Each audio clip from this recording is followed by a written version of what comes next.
Government Order of the Day, number 1. Environment Canterbury Temporary Commissioners and Improved Water Management Amendment Bill. Interrupted debate on second reading. Honourable members, when this bill was last being debated, the Honourable Annette King has had 2 minutes remaining if she so wishes to seek the call.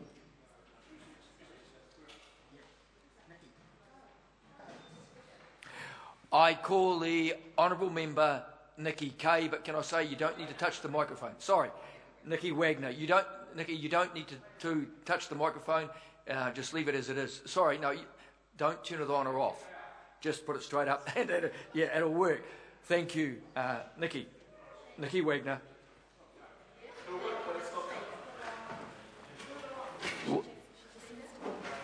You just need to keep talking, and they'll bring it on, but don't play with the microphone.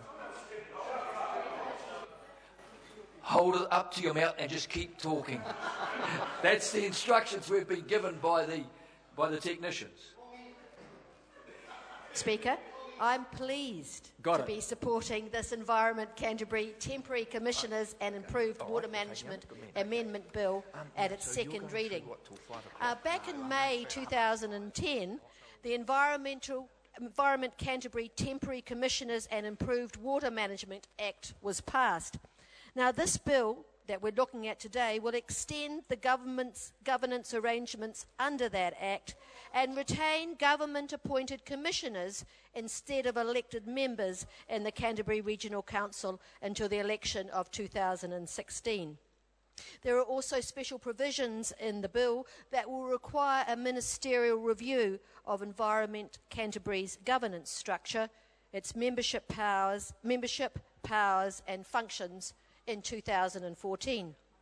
Now, at a previous debate on this bill, the Honourable Annette King had been talking loud and long about how bad this bill will be for Cantabrians. But as someone who lives in Canterbury, I know that she's wrong. The majority of Cantabrians see this as a sensible way forward during a very difficult time in our province. And to understand why they feel like this, let's look at the history. In 2010, following an extended period of poor performance, the government replaced Environment Canterbury councillors with commissioners. Now, how did central government know that ECAN was performing badly? Well, firstly, it came from other elected representatives in the province.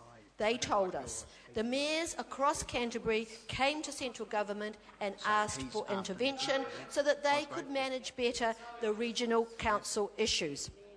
So we set up an independent review, and that independent review found that ECAN granted consents without any proper framework, and that it allowed new water to be taken for catchments that were over-allocated.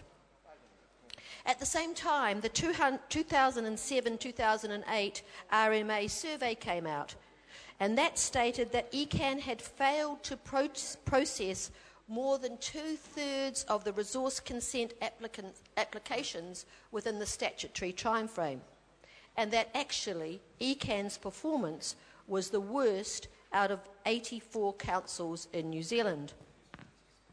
The review group also stated that the institutional failure in Environment Canterbury requires comprehensive and rapid intervention on the part of central government to enhance both regional and national well-being. So, 7 commissioners were appointed, with Dame Margaret Baisley as the chair. And I have to say they have been highly successful and very effective in addressing Environment Canterbury's systemic problems and reforming the quality of decision-making and conduct. And what's more importantly, their work has been totally transparent, with public reporting to the people of Canterbury every 3 months. Now, during their time, they have managed the Natural Resources Regional Plan to an operative stage, and they've started working on a second-generation land and water plan, things that had been hanging around Environment Canterbury for a very long time. They've also made significant progress on the implementation of the Canterbury Freshwater Management Strategy. Now, that was a strategy that came out of discussions across the province in a very democratic way. And it's a really very collaborative process. And through that process, they've developed zone implementation plans and are now working their way into a statutory plan by way of planned changed processes. And the latest survey results on the RMA shows that they've dramatically improved compliance with statutory consent timelines under the Resource Management Act. 92% of resource consents were processed within the statutory timeframes in 2010-11 compared to 29% in 2007 or 8. Now, they've also significantly improved relationships with territorial authorities, with iwi, and with other stakeholders. And through collaboration, they've come up with a joint working program with Ngāi Tahu. And finally, and very importantly in our province, they've established a strong partnership with the Canterbury Earthquake Recovery Authority to facilitate earthquake recovery. So all in all, it's been a very successful body and has delivered good results for the environment and for Canterbury. Now, it's really appropriate that central government assists councils when there's a failure has happened.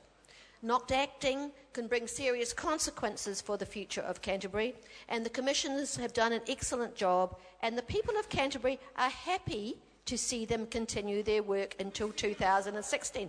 And how do I know that the majority of Canterbury's are supportive? Because of their reactions to the bill. And let me read some of their comments. Local Government New Zealand, which represents the mayors, the councillors and the ratepayers, says, the commissions have made good headway on major issues affecting the region. Environment Canterbury has done outstanding work, both in its response to the earthquake in Canterbury and its work on implementing the Canterbury Water Management Strategy.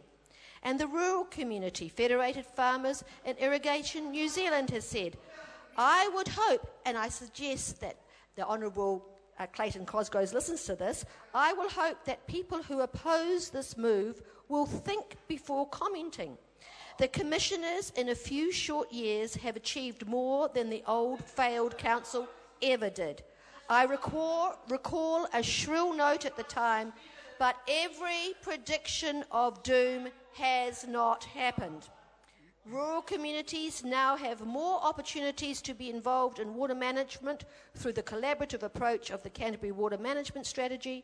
We are starting to see real gains through the zone committees and don't want to go back to the nightmare situation that ratepayers suffered under previously. And finally, Ngāi Tahu, representing tangata whenua and iwi, and they say ECAN has a significant role in issues of importance to Ngāi Tahu and the overall environment health of Canterbury's land and water-based economy. In our view, the commissioners have done a good job to date in addressing some very challenging issues. Iwi and community participation in the Canterbury Water Management Strategy forums has been a very worthwhile exercise. So the reason I know, Mr. Cosgrove, the reason I know is that local government representing democratically elected members for the rural community and Ngāi Tahu will support them. I commend this bill to the House. Mr. Speaker. The Honourable Clayton Cosgrove. Mr. Speaker, I take it this is